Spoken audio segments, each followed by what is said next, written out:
कावूर्णमुक्कारं जिणवरवसहस्य वड्डमाणस्य दंसनमग्गमगोच्छामि जहाकमं समास्येण। गाथा नंबर 23 की उत्थानिका। अह गुणवंत जने के जना वंदनीया इति भणदी।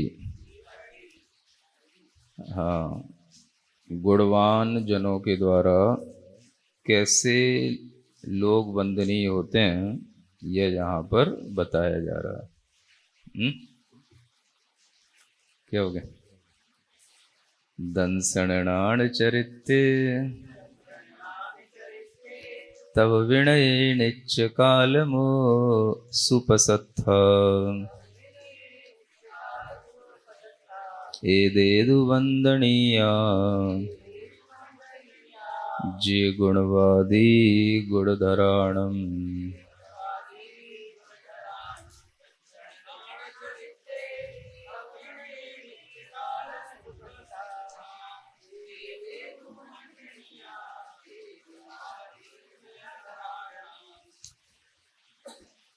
इस दर्शन पाहुड़ ग्रंथ में दर्शन की प्ररूपणा करते हुए जो आप लोगों को पिछली गाथाओं में बताया गया है, वह दर्शन जिस प्रयोजन से था उसका अर्थ भी आप लोगों को बताया गया है कि यहाँ पर दर्शन का प्रयोग सर्वत्र सम्यक दर्शन से नहीं है। इसका स्पष्टीकरण भी जगह जगह पर गाथाओं के माध्यम से आपको दिया गया और इसके लिए आपको पर्याप्त प्रमाण इसी ग्रंथ की जो गाथाएं उनके माध्यम से भी दिखाई गई, बताई गई। और इस ग्रंथ की जो शुरुआत हुई थी उस शुरुआत में भी इसी तरह की वंदना के भाव से इस ग्रंथ की शुरुआत हुई थी। दूसरी ही गाथा में कि दंसनहीनो न बंदिब्बो, दर्शनहीन की वंदना नहीं करना चाहिए। तो वहाँ से जो इस ग्रंथ की शुरुआत हुई है, मंगलाचरण करने के तुरंत बाद उससे ही स्पष्ट हो जाता है कि दर्शनहीन का मतलब यहाँ सम्यक दर्शन से नहीं है। इसी का स्पष्टीकरण आगे की तीसरी आदि गाथाओं से भी होता है। और इस तरह से दर्शन शब्द का मतलब यहाँ पर यथाजात रूप से है, जिन लिंग से है ना, जिन रूप को धारण करने वाले संयमियों से है। और वंदना का ये प्रकरण दर्शन पाहुड़ में शुरू से ही जैसे मानो इष्ट बना रखा हो, क्योंकि जैसे ही मंगलाचरण करने के बाद में कोई भी ग्रंथकार आगे की बात कहता है तो उसी से उसका मानस प्रकट हो जाता है कि वो क्या कहने वाला है। मंगलाचरण करने के बाद अगली गाथा में वो क्या भूमिका बना रहे हैं, इसका मानस उस व्यक्ति का उसके ही उन शब्दों से, गाथाओं के भावों से प्रकट हो जाता है कि वो वहाँ पर किसकी मुख्यता से बात कर रहे हैं। तो मंगलाचरण के बाद में जैसे ही दूसरी गाथा आई तो दंसण मूलो धम्मो दंसण हीणो न बंदिब्बो, ये जो दूसरी गाथा के मुख्य पॉइंट हैं इन पर ध्यान दें। तो दर्शन मूलक ही धर्म है जिस धर्म की यहाँ पर चर्चा की जा रही है, और वही दर्शनहीन की वंदना नहीं करनी चाहिए।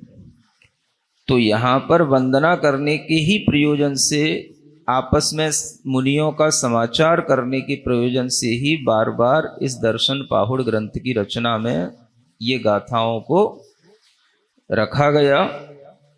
और दर्शनहीन और दर्शन से सहित, मानो इन दोनों के बीच में जो एक व्यवहार होना चाहिए, उसका स्पष्टीकरण करने के लिए या उस पर जोर देने के लिए ही मानो इस दर्शन पावड़ ग्रंथ की रचना हुई है।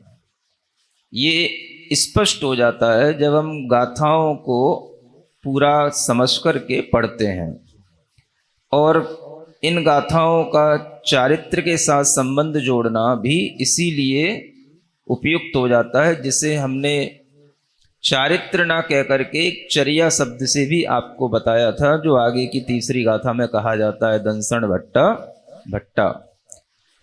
तो इस तरह से यहाँ पर दर्शन शब्द का जो प्रथम अर्थ था वो तो यही था कि यहाँ पर जिन रूप को प्रमुख रखा गया है, और इसका स्पष्टीकरण इसी ग्रंथ की 14वें नंबर की गाथा से अच्छे ढंग से हो ही गया था।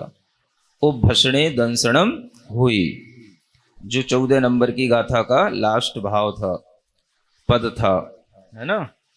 तो इस तरह से दर्शन का यह अर्थ करने के बाद में फिर आपसे ये भी कहा था कि एक शब्द के अनेक अर्थ भी होते हैं। तो ऐसा नहीं है कि जहां भी दर्शन आए तो उसका मतलब हमें दर्शन, है ना, यही दर्शन लगाना है। जब वह दर्शन ज्ञान और चारित्र के साथ में प्रयुक्त किया जाएगा तो फिर वहां पर दर्शन का मतलब सम्यक दर्शन भी होगा। तो प्रसंग के अनुसार अर्थ लगाना, प्रसंग के अनुसार उसी शब्द का अलग अलग भाव समझ करके उसकी व्याख्या करना, इसी को टीका कहते हैं। और यही टीकाकार की कुशलता होने पर ही वो टीका सही मानी जाती है। तो इसलिए यहाँ पर इस गाथा में 23 नंबर की गाथा में फिर से दंसण शब्द आया, दंसणाण चरित्ते। तो अब यहाँ पर दर्शन शब्द का मतलब वही दर्शन नहीं लेना है, अब यहाँ पर दर्शन का मतलब सम्यक दर्शन लेना है, क्योंकि दर्शन ज्ञान चारित्र ये जब तीनों एक साथ लिखे जाते हैं तो सम्यक दर्शन, सम्यक ज्ञान और सम्यक चारित्र के द्योतक होते हैं। तो इसलिए प्रसंग के अनुसार गाथा के भाव को समझ करके पढ़ने के लिए भी कहीं ना कहीं गुरुओं के प्रवचनों की, उपदेशों की जरूरत होती है। इससे आप ये भी महसूस कर सकते हैं। क्या सुना? केवल अगर शब्द से ही अर्थ निकाल करके पढ़ना होता तो कोई भी पढ़ सकता है, लेकिन शब्दार्थ के साथ उसके भावार्थ को समझना होता है तो हमें गुरुओं के उपदेशों की, अनुभवों की जरूरत पड़ती है। यह जो हमने सुन रखा है ये बात यहाँ पर हमें स्पष्ट रूप से प्रतीति में आती है। तो दर्शन का दूसरा अर्थ आपके लिए सम्यक दर्शन भी है, जो इस गाथा नंबर 23 में आपके सामने आ रहा है। और ये भी आपसे बीच में बताया था कि दर्शन का बाहरी स्वरूप जिन रूप है, यथाजात रूप है, संयत का दिगंबर रूप है, और उसका भीतरी स्वरूप तो सम्यक दर्शन ही है। तो इस बात को भी ध्यान में रख करके हमें दर्शन का परिपूर्ण भाव समझना है, और यही लिंग पाहुड़ में आचार्य समझाना चाहते हैं, भीतरी स्वरूप भी और बाहरी स्वरूप भी। इस बात को अपने को अच्छे ढंग से दिमाग में बिठा लेना है कि दर्शन एक होते हुए भी वह बाहरी स्वरूप के साथ जब जुड़ेगा तो जिन रूप के अर्थ में आएगा, और भीतरी स्वरूप के साथ जुड़ेगा तो वो सम्यक दर्शन के अर्थ में आएगा। इस तरह से आप जब समझ करके चलेंगे तो दर्शन पाहुड़ का भावार्थ आपके समझ में आएगा। गाथाओं का अर्थ ही प्रयोजनीय नहीं होता, भावार्थ भी हमारे ग्रहण में आना चाहिए। तो इसलिए यहां पर ये कहना चाहते हैं दंसणाण चरित्ते। अब यहां पर दंसण शब्द आया तो अब आप आग्रह नहीं करना कि दर्शन का मतलब जिन रूप है। यहां पर दर्शन का मतलब सम्यक दर्शन है ना। ज्ञान माने सम्यक ज्ञान है, चरित्र माने सम्यक चारित्र है। तो ये चरित्र शब्द आया, सम्यक दर्शन, ज्ञान, चारित्र जो आत्मा के गुण हैं उनकी यहां पर अब बात हो रही है। तब विनये, तप और विनय, इनमें नित्य काल सुप्रसस्था। नित्य काल माने हमेशा, सुप्रशस्था माने बहुत अच्छी तरीके से उसमें प्रशस्त भावों के द्वारा रहना, हमेशा इन दर्शन ज्ञान चारित्र तप और विनय के विषय में प्रशस्तता बनी रहना, है ना, ये हमेशा अच्छे लगते रहना, इनमें हमेशा प्रशस्त भाव बनाए, शुभ भाव बनाए रखना, है ना।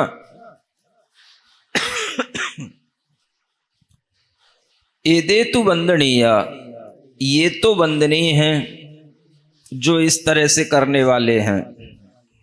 क्या कहा?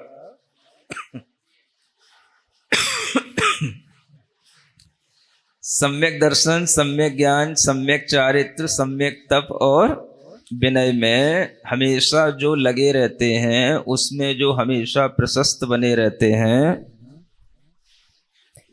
ये वंदनीय हैं।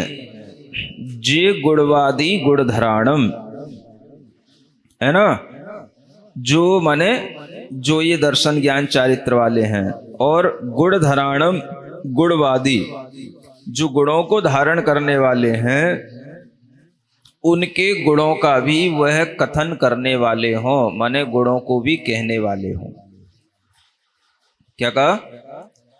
हाँ, ये भी एक बात पहले भी आचार्य कुंदकुंद देव ने कही कि जो गुणीजन हैं उनके प्रति मात्सर्य रखने वाला व्यक्ति अपने आप में साधु भी हो तो भी पूज्य नहीं है, क्योंकि वो दुर्जन की श्रेणी में आ जाता है। इसलिए ये बात यहाँ फिर से कही जा रही है कि गुणों का हमेशा आदर करना, जो गुणों को धारण करने वाले हैं और उनके गुणों का कथन करना, ये अपने आप में गुणवादी कहलाता है। वादी माने कहने वाला। तो गुण धारण करने वालों के गुणों को कहना, ये भी उसकी एक विशेषता होती है, और ये विशेषता जिनमें हो उनकी वंदना करने योग्य है। यानी कि गुणों की वह निंदा करने वाला न हो। यह भी यहाँ पर साधु के साथ जोड़ करके ये पूरा का पूरा साधु का आचरण और उसका पूरा बाहरी भीतरी स्वरूप बताया जा रहा है। तो उसी के लिए यहाँ आगे कहते हैं, एदे जे दंसरणाण चरित्ते नित्यकाल सुपसत्था अपसत्त भावम उत्तूर्ण नित्यम अयि उच्छायेण पसत्त भावे ही सम्मत दंसरणाण चारित्ताणम आराहगा होंती। यानी जो वंदनीय होता है, जिसकी हम वंदना करते हैं, उसके अंदर ये गुण होना चाहिए कि वो हमेशा अप्रशस्त भावों को छोड़ करके अति उत्साह के साथ में प्रशस्त भावों के साथ सम्यक दर्शन, सम्यक ज्ञान, सम्यक चारित्र की आराधना करने वाला होवे। तो ये उसके भीतर का यह भाव रहता है, अप्रशस्त भावों को छोड़ना और प्रशस्त भावों को ग्रहण करना, है ना। ये भी करते रहना पड़ता है। जैसे योगी भक्ति आती है प्राकृत की, तो उसमें भी ये भाव आता है, मिथ्या भाव को मिच्छत्तम चयूण सम्मत्तम उवट्ठादि, मतलब मिथ्या भाव को छोड़ करके जो सम्यक्त भाव को ग्रहण करते रहते हैं, यानी विपरीतता को छोड़ करके जो समीचीनता को ग्रहण करते रहते हैं, मैं उनकी वंदना करता हूं।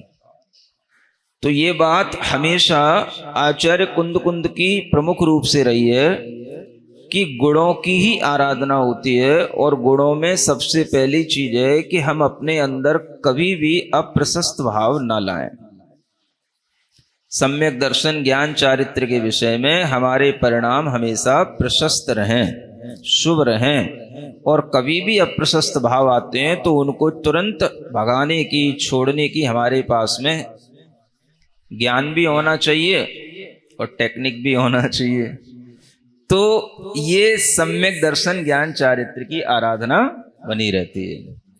तो इस तरह से जो सो खलु आराहगो, वही आराधक निसंकित, निकंखित, निब्बिद गुंछा, अमूढ़ दिट्ठी, उपगूहण, ठिदीकरण, वच्छलत, पहावणा सहित 8 गुणे ही नित्यम सम्मदंसनम अणुपालेदी, है ना। सम्यक दर्शन का अनुपालन जब कर किया जाता है तो वह अनुपालन करने के लिए ये 8 गुणों की तरफ देखना होता है। समझ रहे हैं? सम्यक दर्शन एक तो श्रद्धा बन गई, जिसे कहा 7 तत्वों पर श्रद्धा रखने से सम्यक दर्शन हो जाता है। अब सम्यक दर्शन 7 तत्वों पर श्रद्धा रख करके हो तो गया, लेकिन उसका प्रकटीकरण अगर होगा कि हाँ वह सम्यक दर्शन है, तो उसके लिए आपके अंदर ये 8 प्रकार के भाव अवश्य प्रकट होंगे, और इन 8 गुणों के माध्यम से वह सम्यक दृष्टि जीव अपने सम्यक दर्शन का पालन भी करता है ना। तो ये 8 गुण अपने आप में पालन करने के लिए हैं, भावना करने के लिए भी हैं। तो ये 8 गुणों में हमेशा सम्यक दृष्टि जीव यही आराधना करता रहता है कि हमें कभी भी इस जिन मार्ग के प्रति कोई शंका भी उत्पन्न ना हो। इसका नाम क्या है? निशंकित होना। समझ रहे हैं? मतलब इतना वो निशंक हो जाता है कि जो कहा है वो बिल्कुल सत्य है, ऐसा मान लेना, इसका नाम क्या है? निशंकित अंग है।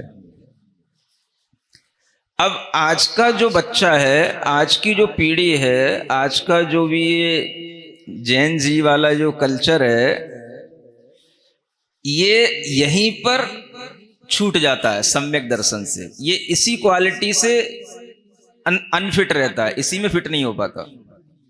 सबसे पहले यही कौन सा निशंक नहीं बन पाता। मतलब जिस लाइन पर चलना है उस लाइन पर अपने आप को पहले से इस तरीके से डिसाइड कर लेना कि हाँ भाई अब इस लाइन पर चलने में अब कहीं पर कोई भी हमें डाउट नहीं होगा। तो कोई भी आज का नया पढ़ा लिखा व्यक्ति है वह अपने आप को निस्संदेह नहीं पा रहा है कहीं पर भी। इसे बोलते हैं ना, आपकी सोच कैसी है तो निस्संदेह यही होनी चाहिए। एक शब्द लगाया जाता है निस्संदेह। कभी कभी है ना, निस्संदेह आपने बिल्कुल सही कहा है, इसमें कोई संदेह नहीं कि आपने गलत कहा।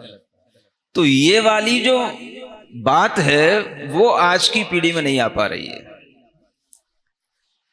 बिल्कुल डाउटलेस होकर के सत्य मार्ग पर चलना। तो आज ये सिखाया जा रहा है कि भाई जो है वो सब सत्य है। अपने को सत्य के विषय में भी डिस्कवर नहीं करना कि क्या सत्य है क्या नहीं है, ये सिखाया जा रहा है आज की पीढ़ी को। और इसीलिए आज की पीढ़ी मस्त हो रही है। किसी एक चीज में घुसना ही नहीं, किसी एक चीज की सत्यता के बारे में जानना ही नहीं। तो जब तक हम किसी चीज के बारे में परफेक्ट डिसाइड नहीं करके ये मार्ग पर नहीं चलेंगे तब तक हम कहीं चलने लायक होंगे ही नहीं। तो मोक्ष मार्ग पर चलने की जो प्रथम योग्यता है वो है सम्यक दर्शन की प्राप्ति। और सम्यक दर्शन का भी जो प्रथम अंग है वो है निशंकित अंग। ये बहुत लॉजिकल चीज है। अगर आपको मोक्ष मार्ग, पाथ ऑफ लिबरेशन अगर आपको पकड़ना है तो बहुत सारे पाथ हो सकते हैं। आप पहले सबको पढ़ लो, सबको समझ लो, सबको समझ करके डिसीजन ले लो, और डिसीजन लेने के बाद में फिर आप निस्संदेह उस पर चल पड़ो।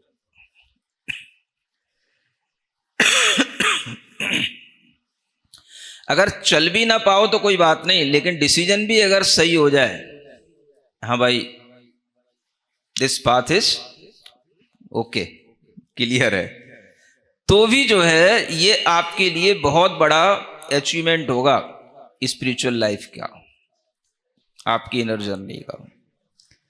लेकिन ये भी आज की पीढ़ी करने को तैयार नहीं है। हमें इस चक्कर में पढ़ना ही नहीं, what is true what is wrong, इसको हमें पकड़ना ही नहीं। तो जब तक हम इस डिसीजन को नहीं अपने अंदर लाएंगे तब तक हमारे अंदर कोई भी तरह का भीतर से किसी भी चीज पर विश्वास आएगा ही नहीं। हम ऊपर ऊपर हर चीज पर घूमते रहेंगे, भीतर की यात्रा हमारी शुरू नहीं होगी। तो ये सबसे बड़ी चीज है, निसंकित अंग पहले आ जाना।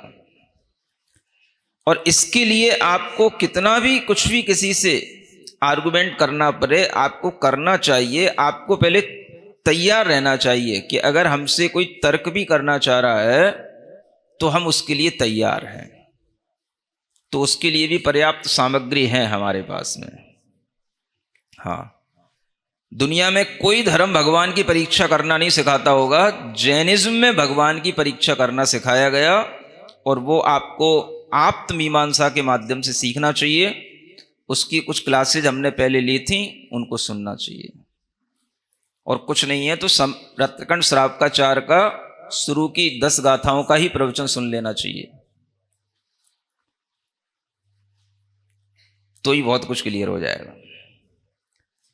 तो इतना बड़ा धर्म जो भगवान को चैलेंज दे सकता है, इतने बड़े बड़े तार्किक आचार्य जहां पर हो, तो वहां पर फिर कोई डाउट की चीज होनी ही नहीं चाहिए। इसलिए सम्यक दर्शन का सबसे पहला अंग है निशंकित। डाउटलेस होकर के आगे बढ़ो। डाउट रहेगा तो कितना सा आगे बढ़ोगे? 4 कदम चले फिर डाउट हुआ, 4 कदम चले फिर डाउट हुआ, भाई सही रास्ते पे है कि नहीं? नहीं समझे? जैसे गाड़ी चला रहे हो और आना हो किसी एक रोड पर, किसी डेस्टिनेशन पर, और फिर आपको यही पता नहीं हो कि भाई ये रोड सही जगह जा रही है कि नहीं जा रही, तो आप कितनी जगह पूछोगे? स्पीड दे पाओगे गाड़ी में? फिर कैसे चलेगी गाड़ी? तो जब तक आप अपना डाउट क्लियर नहीं करोगे तब तक आपके अंदर ना स्पीड बनेगी, ना आप कहीं पहुंचोगे, और आपके लिए जो भी समय जाएगा वो व्यर्थ जाएगा बस। इसलिए ये बड़ी लॉजिकल चीज है कि अगर आपको सम्यक दर्शन का अनुपालन करना है, पालन करना, पालन समझते हैं ना, जैसे किसी चीज को हमें अपनाना, पालन करना, उसका हमें एक तरीके से आचरण में लाना, तो आपको निशंकित होना। फिर दूसरी बात आती है निकांक्षित, है ना, निकंखित। तो जब निकंखित हो जाता है तो फिर वह धर्म के फल से फिर मोक्ष को ही चाहता है, मोक्ष मार्ग पर ही चलेगा और कुछ नहीं करेगा फिर वो।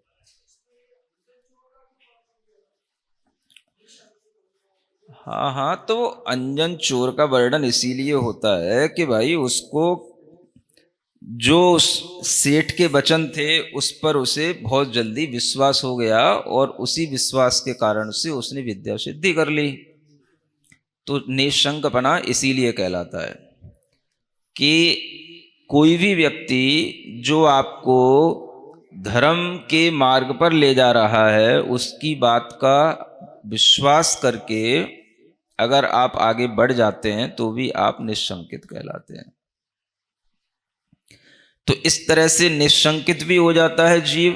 कांक्षा से रहित हो जाने का मतलब है फिर संसार की कांक्षा नहीं होना। अगर मोक्ष के मार्ग पर चल रहे हो तो मोक्ष की ही कांक्षा रखो।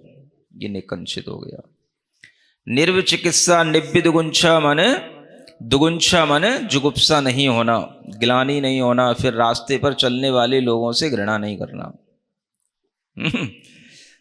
अमूढ़ दृष्टि, फिर रास्ते में जो इधर उधर दिखाई देगा, साइड पे तरह तरह की दुकानें लगी हुई, उनमें मूड नहीं बनना, है ना, जो आपके लिए मतलब आपको एक तरीके से चमत्कृत करके आपके माइंड को अट्रैक्ट करेंगी, तो उस पर इधर उधर डिस्टर्ब नहीं होना। उसका नाम क्या है?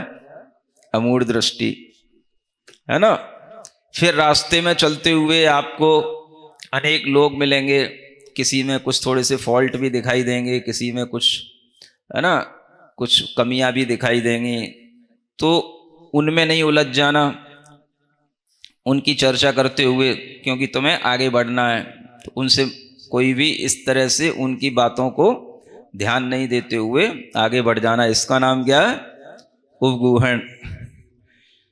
फिर उसी रास्ते पर चलते हुए तुम्हें जो ये ऐसे लोग मिले, बार बार भी मिल सकते हैं, जो किसी तरह से भाई चलते चले जा रहे हैं, थक गए हैं, कुछ मंजिल नहीं दिखाई दे रही है ना, ये रास्ते पे बैठ करके चले तो थे मोक्ष मार्ग की ओर, और फिर थोड़ा सा इधर उधर की दुकानें देख करके कोई दूसरी दुकानें लगाने लग गए अपनी भी, है ना।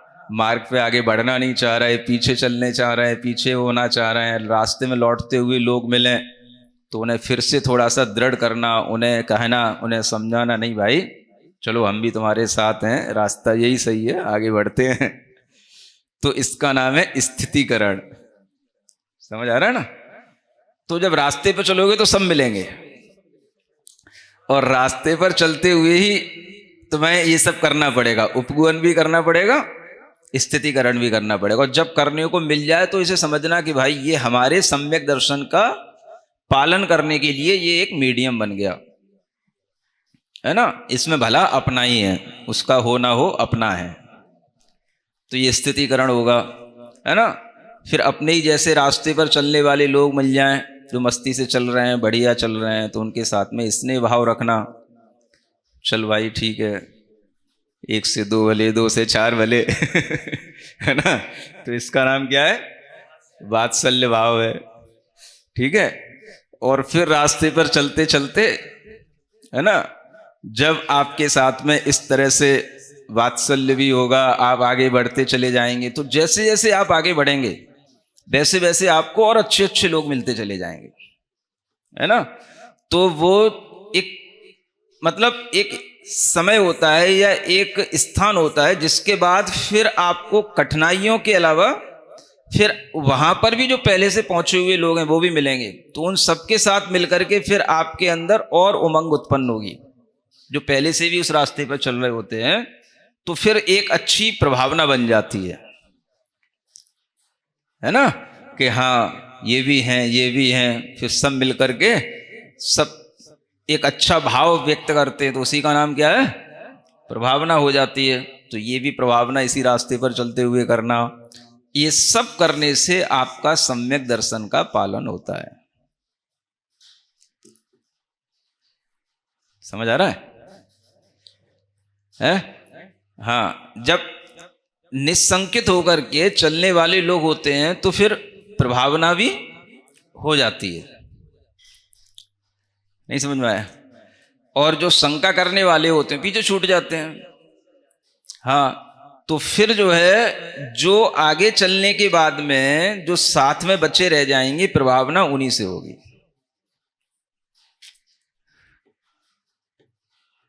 जो पीछे छूट गए तो छूट गए हैं। हाँ, गड़धर नाले से वापस चले जाओगे तो फिर आगे पार्श्वनाथ पे पहुंचने के बाद जो जयकारा लगाओगे उसकी जो प्रभावना होगी वो फिर गड़धर नाले पे थोड़ी ना हो जाएगी, है ना। तो इस तरह से ये प्रभावना भी सम्यक दर्शन का अनुपालन करने का अंग बन जाता है। यानी 8 चीजों से सम्यक दर्शन का अनुपालन होता है। इसी तरीके से अत्थायार, विंजणायार, उह्यायार, कालायार, उवहाणायार, विणयायार, बहुमाणायार, अणिन्नवणायार, भेड़, अट्ठवीणाणायारम अनुपालेदी। अब सम्यक दर्शन के साथ वो सम्यक ज्ञान का भी पालन करता है ना। इतने यार उसके पास होते हैं, देखो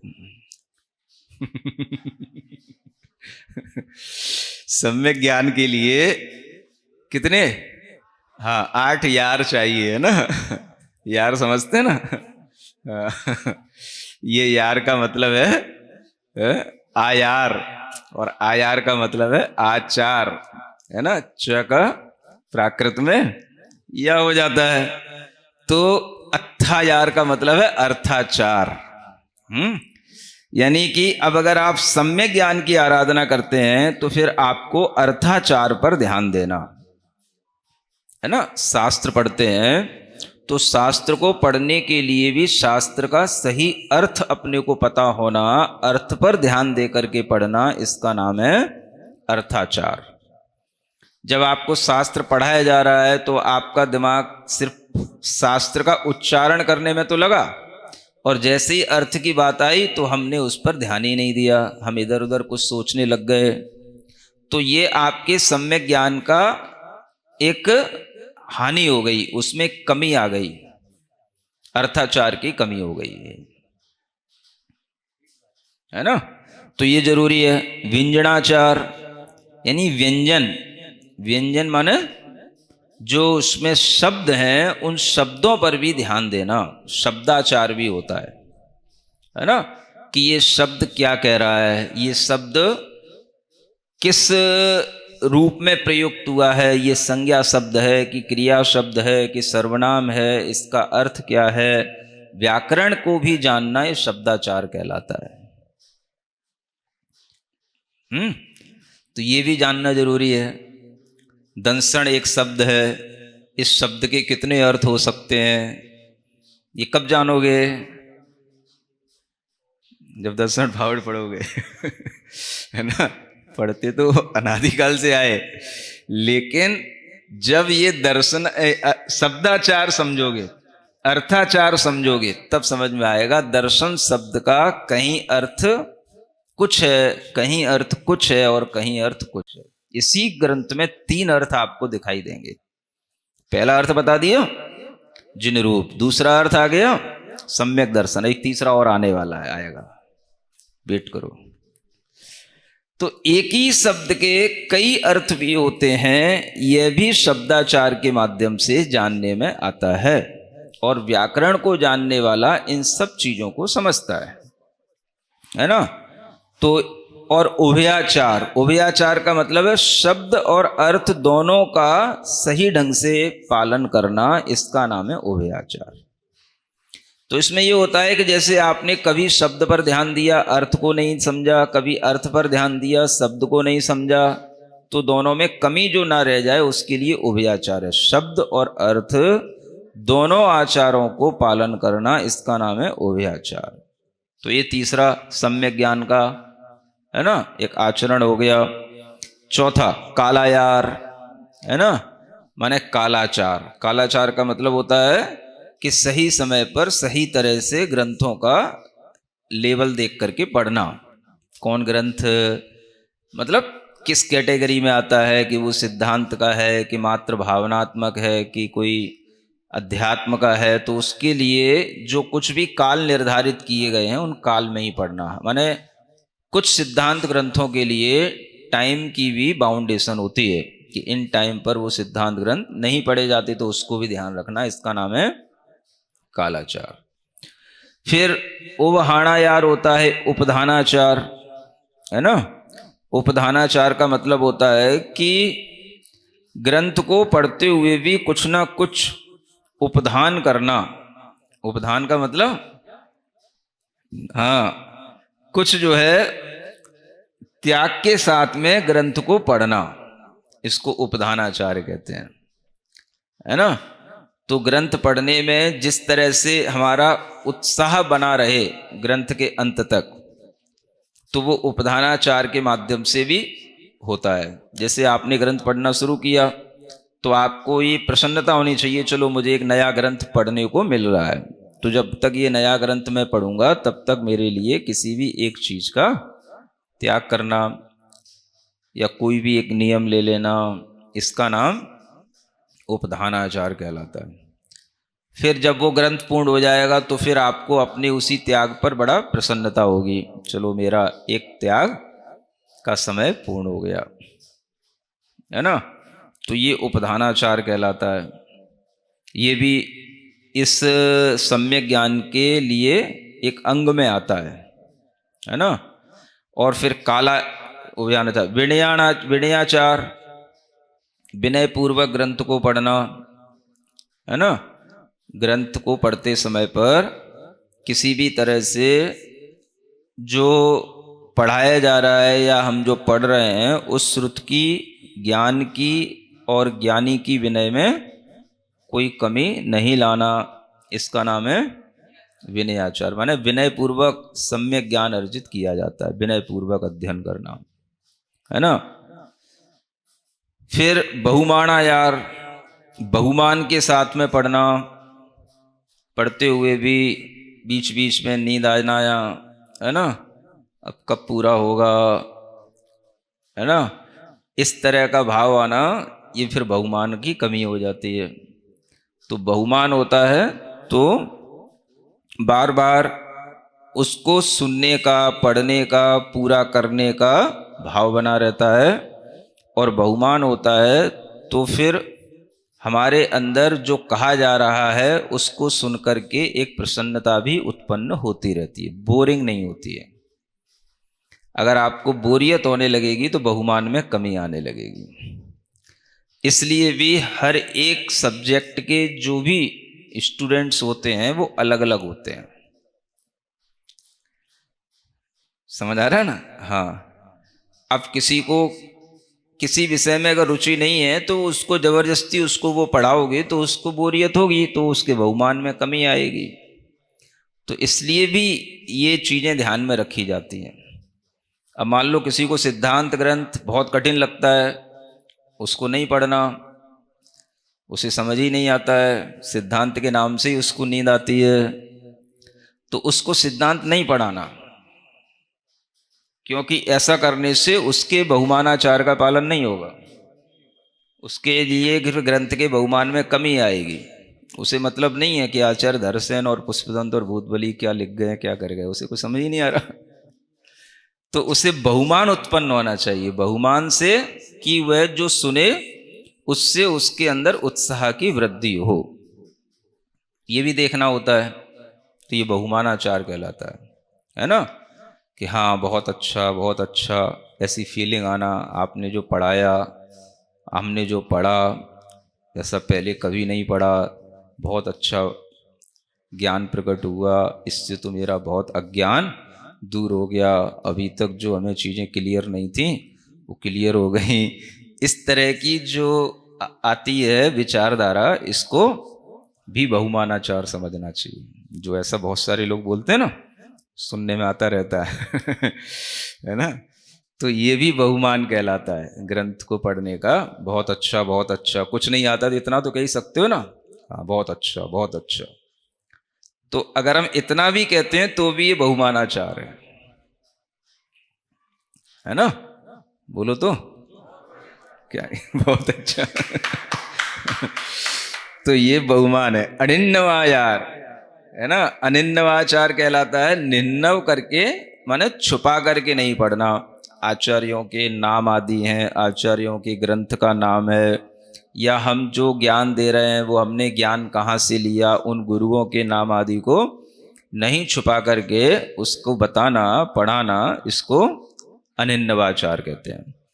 तो इतने तरह से 8 प्रकार से अगर हम इन आचरण का पालन करते हैं तो ये सम्यक ज्ञान की पद्धति है। समझ रहे हैं ना? हाँ, ये पद्धति तो लोप ही हो चुकी है। कोई भी कुछ भी खोल के बैठ जाता है, ना उसे शब्दाचार पता होता है ना अर्थाचार पता होता है। विनयाचार तो 3 लोग से मान लो है गायब ही हो गया। हाँ, सब बड़े बड़े ग्रंथों को ऐसे मतलब पैरों पे रखे पड़े बैठे रहते हैं, और बहुत से लोग तो अब ना जाने क्या क्या खाते पीते भी रहते हैं, और कुछ भी ऑनलाइन सर्च कर लेते हैं, कुछ भी ऑनलाइन धवला पढ़ लेते हैं लोग। समझ आ रहा है? कुछ ऐसे प्रोफेसर भी हो गए हैं जो कुछ रिकमेंड भी करते रहते हैं कि भाई ये पढ़ लो, ऑनलाइन धवला पढ़ लो, जय धवला पढ़ लो, कुछ भी पढ़ते रहते हैं। तो ये सब सम्यक ज्ञान की एक तरह से कमी लाने वाली चीजें हैं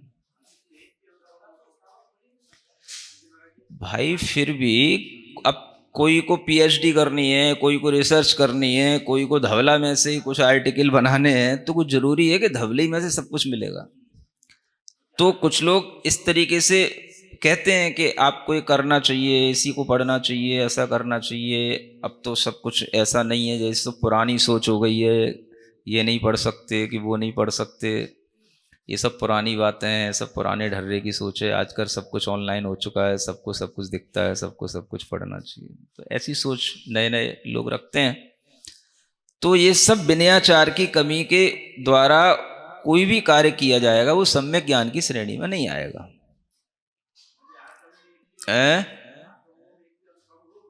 हाँ हाँ, अब 8 अंगों में एक भी कम हो तो ये तो बहुत बड़ी बात हो गई। एक भी कम हो, 8 अंगों में एक भी तो पल जाए तो ये बहुत बड़ी बात है, उस पर भी तो ध्यान दें। 8 अंगों में एक कम हो तो वो सुधार लेगा। जो 7 का पालन करेगा तो वो सोचेगा भाई हम तो एक को क्यों कम रखें। लेकिन जो एक का भी पालन करने का मन बनाएगा तो उसे 7 का पालन करने में बहुत कठिनता होगी ना। तो एक भी कम रह जाए वो तो चलो जो अलग बात है, वो तो फिर भी सुधर जाएगा। लेकिन जिसको इन बातों पर ही ध्यान नहीं है कि क्या शब्दाचार, क्या अर्थाचार, कौन पढ़ने वाला, कौन पढ़ाने वाला, जिसको कुछ भी मतलब शब्दों का नॉलेज ही नहीं है कि कौन सी मतलब अनियोग का ग्रंथ है, उसकी शब्दावली क्या है, उसमें इन शब्दावलियों के क्या अर्थ हैं, और वो कुछ भी पढ़ेगा तो वो उसके लिए ये अंगों का पालन ही नहीं होगा। तो इस तरह से जो शब्दाचार, अर्थाचार, उभयाचार, कालाचार, किसी को मतलब ही नहीं कालाचार से। जब फुर्सत मिल ली तभी खोल के बैठ गए, है ना। ना कोई मंगलाचरण, ना कोई कायसर्ग, ना कुछ, ये भी सब विनयाचार में आता है। हाँ, मतलब भक्ति पूर्वक ग्रंथ को शुरू करना। आचार्यों ने कहा है स्वाध्याय कम से कम श्रुत भक्ति, आचार्य भक्ति पूर्वक शुरू करना चाहिए और अंत में श्रुत भक्ति पूर्वक उसको समापन करना चाहिए। तो ये सब विनयाचार का पालन कौन करते हैं? बड़े बड़े विद्वान लोग भी नहीं करते हैं, क्योंकि सब विद्वान हो गए हैं। हाँ हाँ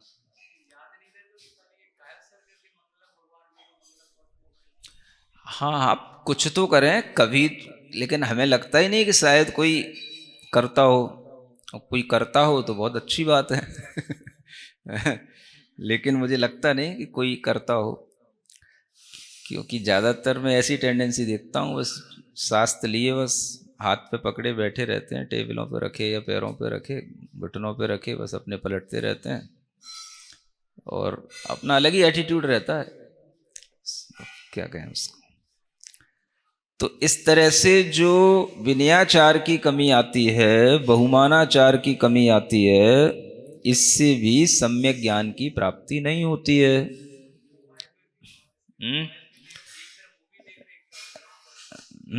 तो सम्यक ज्ञान का पालन करने के लिए 8 प्रकार के इन अंगों पर ध्यान देना। मतलब हमें लगता है कि जैन समाज में सम्यक दर्शन के 8 अंगों की चर्चा तो होती है, लेकिन सम्यक ज्ञान के 8 अंगों पर कोई विचार नहीं होता है।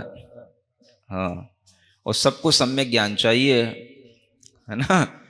तो सम्यक ज्ञान के इन 8 आचार कहे गए। ये भी आचार माने आचरण में लाने योग्य, इनका आचरण माने पालन करने योग्य ये अंग हैं। तो इन पर भी ध्यान देना जरूरी होता है। फिर पंच मोहब्बत पंच समझी तिगुत्ती भेड़ तेरस भी चरितायारम अणुपालिदी। और 5 महाव्रत 5 समिति 3 गुप्तियों के भेद से जो 13 प्रकार के चारित्र का अनुपालन करते हैं। तब विनय भी निच्च कालम सुप्रसत्ता उनती, तप और विनय में भी हमेशा सुप्रशस्त रहते हैं। 12 वियम तवो कम्मम 24 दंसन नाण चारितो व्यार भेण विनयम च धरंती।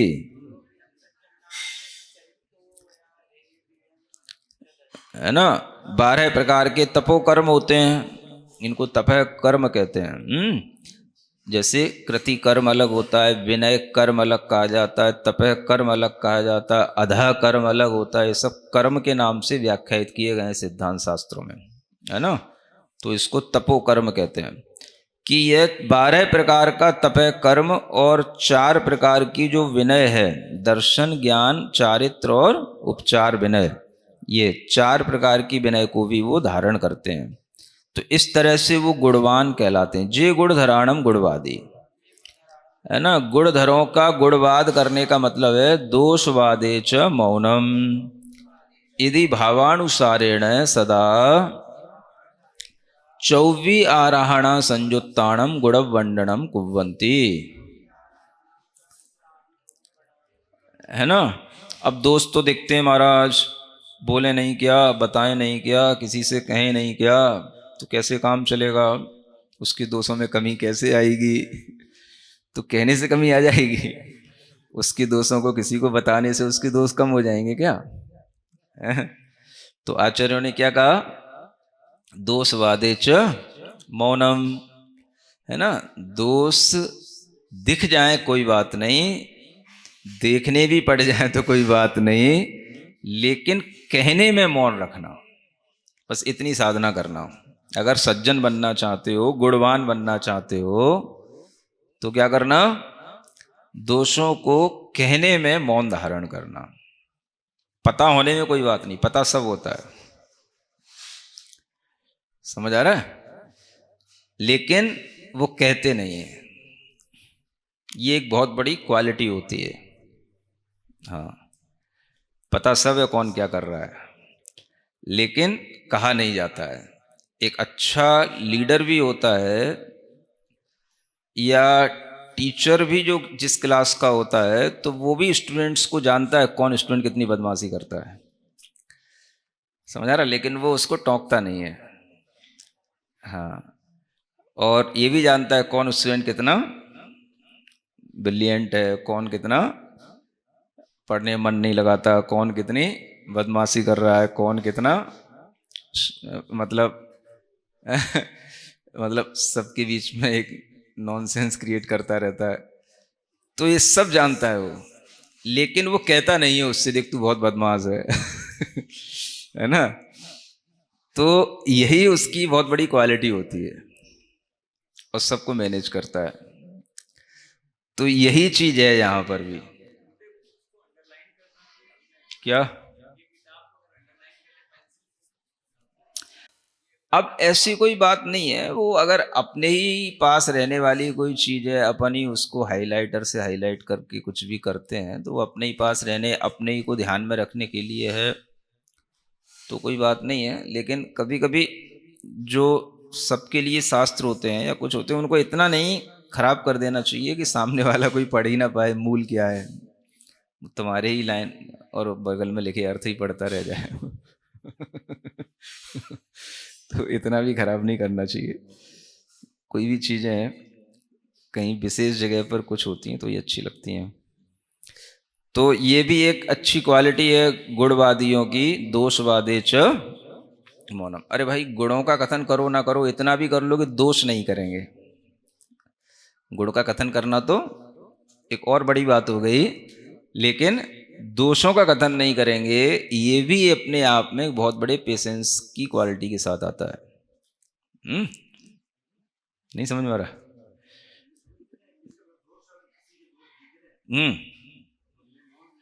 मौन ले लेते हैं, तो मौन मौन क्या ले लेते हैं, बस कहते नहीं है, हैं? हाँ। हम्म।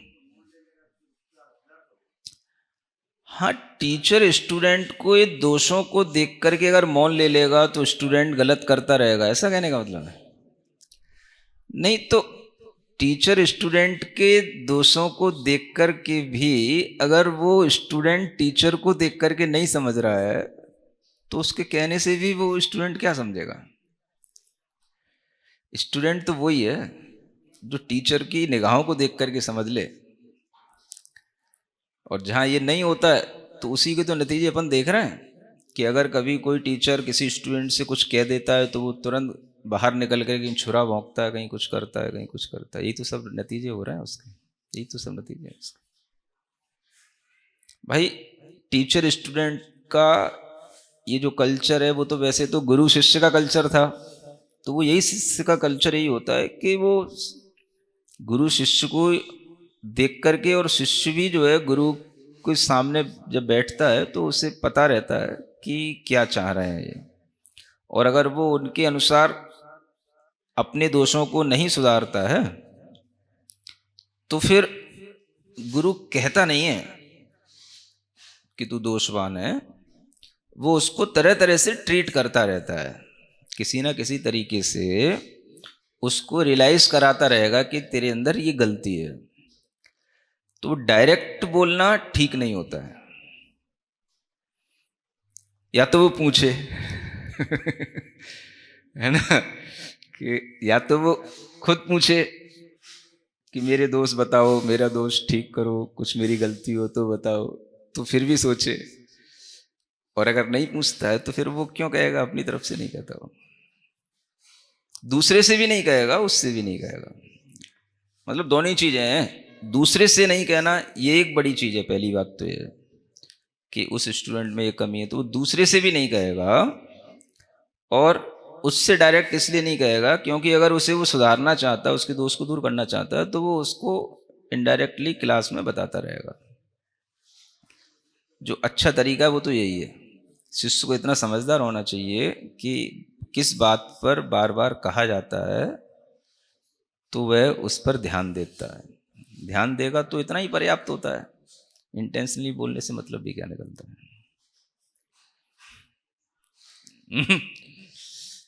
तो इतनी समझदारी रहती है तभी वो गुरु शिष्य परंपरा चलती है। तो इस तरह से दोषों को कहने का, दूसरों से कहने का, तो किसी के दोष को किसी दूसरे से कहने का प्रयोजन है यहाँ पर, तो वो तो कोई मतलब ही नहीं निकलता।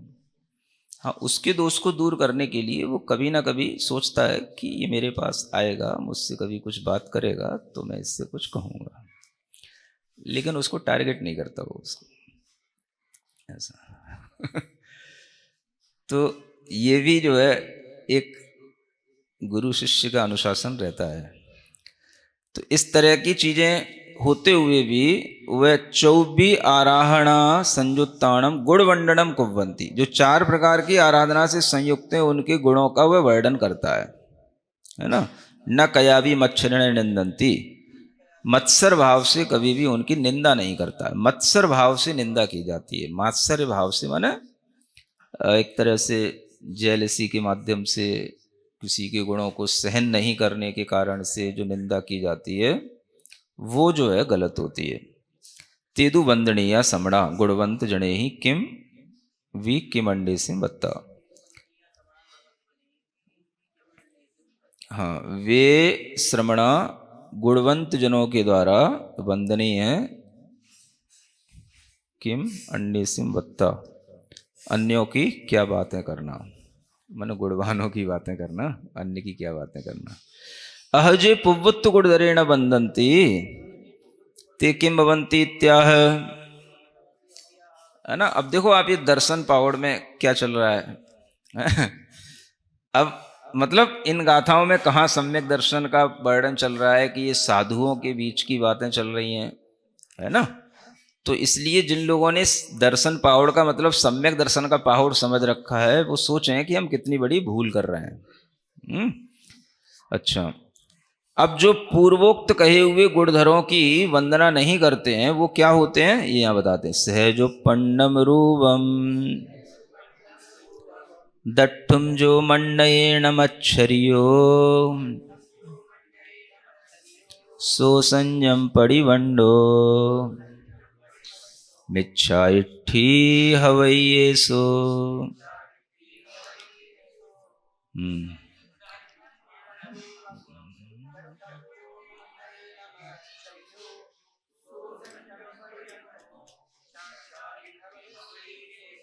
हवैये सो, है ना।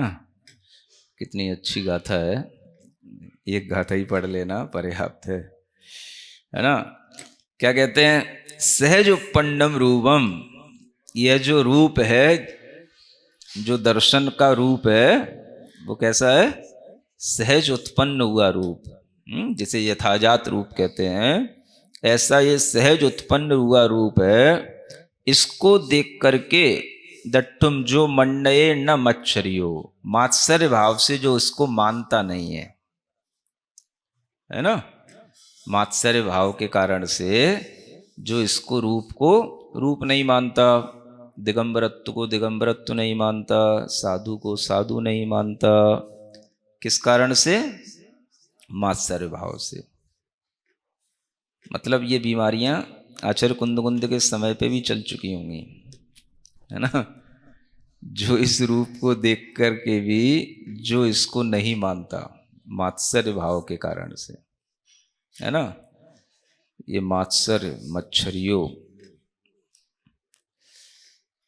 मच्छरियों मच्छर की तरह आचरण करता है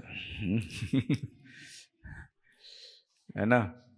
जब मानेगा नहीं तो फिर मच्छर की तरह क्या करेगा, बस उसके शरीर पे बैठेगा, काटेगा, गुनगुनाएगा, भू भू करेगा, परेशान करेगा, तो मच्छर की तरह ही हो जाएगा वो। ऐसे वहीं से ऐसे कई लोग होते हैं ना, जो कोई नहीं कोई ऐसे कई लोग होते हैं जो आते हैं और चर्चा कर लेंगे, कानों में शास्त्र की बातें कर लेंगे, भुनभुना लेंगे, गुनगुना लेंगे, है ना। लेकिन अपने भीतर का मात्सर्य भाव फिर भी नहीं छोड़ेंगे, और आ लेंगे चले जाएंगे, न कोई विनय करेंगे न कुछ करेंगे, उनके अंदर मात्सर्य भाव बना रहेगा। ऐसे लोग होते हैं, हैं? हाँ, आचार्य महाराज के पास भी बहुत से ऐसे लोग आते जाते रहते थे, जो घंटों घंटों तक बैठ के चर्चा करेंगे, खूब आचार्य श्री का सिर खाएंगे, सिर दर्द करेंगे, और न विनय पूर्वक बैठेंगे न विनय पूर्वक उठ करके जाएंगे, और 1 घंटा कान में भुन बना करके और पीठ पीछे फिर बाद में काटेंगे। इसका नाम क्या है? मच्छर भाव मच्छर का काम यही तो होता है, कान पे भुन बनाना और पीठ के पीछे काटना, बस। तो कुछ भी बात पकड़ लेना, आपका अभिप्राय सम्यक नहीं है, आपने सही नहीं कहा, ऐसा कहा वैसा कहा, हम उनसे चर्चा करके आए, उनको कुछ भी स्पष्ट नहीं है, ऐसा नहीं है वैसा नहीं है, ये सब बातें बाद में करना, ये पीठ पीछे काटने वाली बात हो गई, और कान पे भुन बनाते रहना। आ? अब मच्छर का ही भाव मच्छर ही होगा वो, है। हाँ हाँ, होता तो सबके ही साथ है, लेकिन अपन ने देखा है गुरुजनों के साथ भी ऐसा होता है, तो अपने साथ भी हो जाए तो कोई बड़ी बात नहीं है। तो इस तरह की जो मानते नहीं है ना, बातें कर लेंगे, बैठ जाओ, चर्चा कर लेंगे, सब कर लेंगे, लेकिन वे अपनी बात पे वहीं उसी बात पे ही अड़े रहेंगे, और वो मात्सर्य भाव नहीं छूटता। तो इस तरह का जो भाव है, ये देखो कितना बड़ा चीज है। सो संयम परिवंडो, कहते हैं अगर वह संयम से भी प्रतिपन्न है तो भी मिच्छा इट्ठी हवैये सो। मतलब कि जो संयम से युक्त है वो भी मिथ्या दृष्टि हो जाएगा, अगर वह इस तरह से सहज उत्पन्न रूप को मात्सर्य भाव से देख करके उसको मानता नहीं है। तो आप समझें कि जो असंयमी है, जिसके पास संयम नहीं है, तो उसके तो सम्यक दर्शन का क्या ही अता पता होगा, है ना। तो सहज उत्पन्न रूप को देख करके मात्सर्य भाव करना, ये अपने आप में, इसका नाम यहाँ सम्यक दर्शन है। मतलब मात्सर्य भाव नहीं करना, इसका नाम क्या है? ये सम्यक दर्शन है। ये दर्शन पावड़ का सम्यक दर्शन है, देखा जाए तो, है। जो सहज उत्पन्न रूप को देख करके उससे मात्सर्य नहीं करता और उसको उसी तरह से स्वीकार कर लेता है, तो वो सम्यक दृष्टि है। और वह उसको मानता ही नहीं है मात्सर्य भाव के कारण से, तो वह मिथ्या दृष्टि हो जाता है। संयमी भी होगा तो भी हो जाएगा, और असंयमी होगा तो है ही। तो ये इतनी बड़ी बात है कि रूप को देख करके उसे नकारना, है ना। पंचम काल में तो मुनि होत नहीं। जिनका ऐसा भाव बन गया है उनके अंदर तो मात्सर्य भाव पहले से ही भर दिया गया है। तो वो तो उस रूप को देख कर के ही ऐसा बिल्कुल से बुर्का ऊपर डाल लेते पर्दा वैसे है। तो ये स्थितियां हैं। अब ये पढ़ें दर्शन पाहुड़ क्या है। दर्शन पाहुड़, दर्शन सम्यक दर्शन का पाहुड़ है। तो सम्यक दर्शन का वास्तविक मीनिंग या सम्यक दर्शन का यहाँ पर क्या ऑब्जेक्ट है ये भी तो देखना पड़ेगा।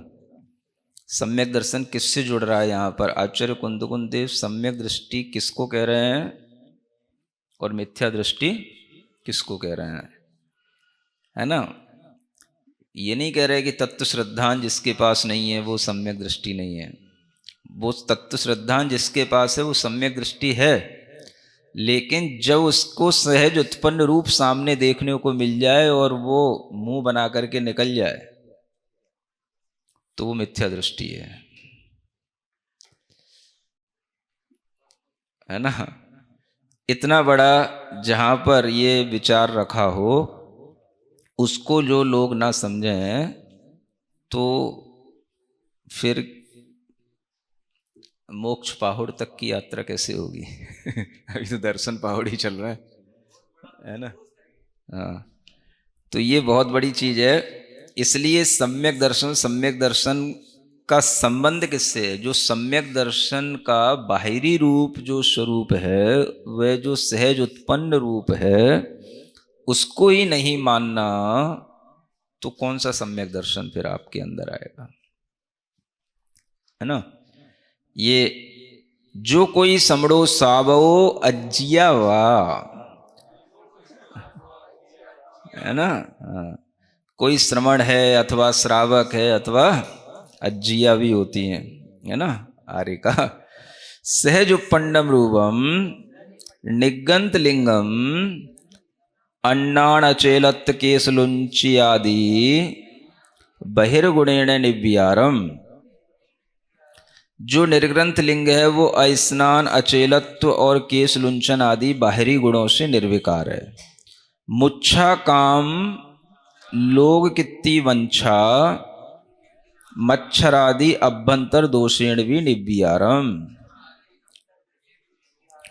उसमें मूर्छा काम लोक कीर्ति वांछाएं मात्सर्य आदि ये जो अभ्यंतर दोष होते हैं उनसे भी वो निर्विकार रहता है। तम दट्ठुम जो न मंडये, उसको भी देख करके जो नहीं मानता है ना। क्या नहीं मानता है। इमो न सम्मा दिट्ठी, यह सम्यक दृष्टि नहीं है। अज काले भावलिंगी मुनिणत्थी, इस काल में भावलिंगी मुनि होत नहीं। कोवी मूल गुण पालगो न हो दी, कोई मूल गुणों का पालन करने वाला पंचम काल में होत नहीं। सभ्य उद्दिष्टम आहारंती, सब उद्दिष्ट आहार करते हैं। अप स्वरूपम अयानंता,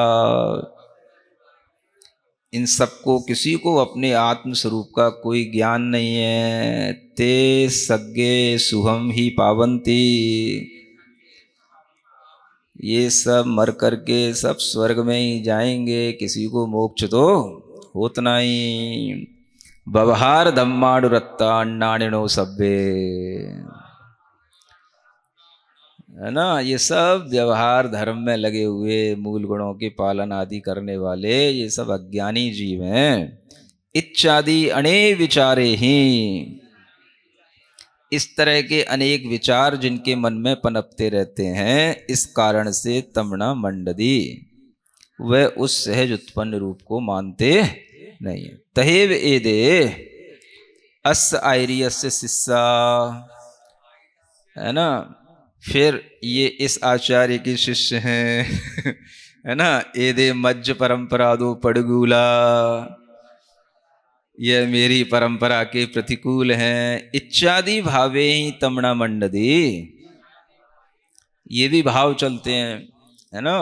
ये मेरी आचार्य परंपरा के अनुकूल हैं, या ये मेरी आचार्य के शिष्य हैं, ये उन आचार्य के शिष्य हैं, ये मेरी परंपरा के हैं, ये उस विपरीत परंपरा के हैं। इस तरह से भी मान करके जो इस रूप को नहीं मानते हैं, किंतु मच्छरियो गुणाणम दोषो दोषी। मच्छरी का मतलब होता है गुणों को दोष देने वाला जो होता है, सो संयम पंडवंडो भी ऐसो मिच्छा इट्टी अवई। वह अगर संयम से संयुक्त है तो भी मिथ्या दृष्टि ही होता है। तो ये वाला जो गाथा है ये सब में फिट होगी, श्रावक के लिए भी, श्रवण के लिए भी, और आर्यकाओं के लिए भी। जो भी इस मतलब मार्ग पर चलने वाले संघ समुदाय में रहने वाले लोग हैं, उन सब के लिए यह गाथा विचारणीय है। और यह गाथा कुछ ना कुछ अर्थ जो दे रही है उस पर विचार करना, कि उस सहज उत्पन्न रूप पर किसी भी तरह से माश्चर्य भाव नहीं लाना, और उनके गुणों में कभी भी दोष आदि का भाव नहीं रखना। जिसका जो स्वरूप है उसको उसी स्वरूप से स्वीकार करना। इस तरह का भाव रख करके कोई भी इस सहज उत्पन्न रूप की निंदा ना करे। अगर वह इस सहज उत्पन्न रूप की निंदा करता है तो वह दोषी हो जाता है ना। मतलब कि जिस तरह से यह एक तरह से जो कहा गया है ना, परात्म निंदा प्रशंसे, है ना, तो पर की निंदा करने से भी जो है, जैसे नीच गोत्र का आश्रव बताया गया है, तो यही नीच गोत्र का मतलब एक तरह से निम्न कर्मों का आश्रव उससे होता है। तो जो ये सहज उत्पन्न रूप है, इसको मात्सर्य भाव से कभी भी इसके गुणों को दोष के रूप में नहीं बताना, और उन गुणों की कभी निंदा नहीं करना, उस रूप की निंदा नहीं करना। जो लोग इस तरह से करते हैं वो अगर संयम से युक्त भी हैं तो भी वो मिथ्या दृष्टि होते हैं। तो जो संयम से युक्त नहीं है उनकी तो कहना ही क्या। इस तरह का भाव यहां बताया गया है। फिर आगे कहते हैं पुणोवी तमेवाह।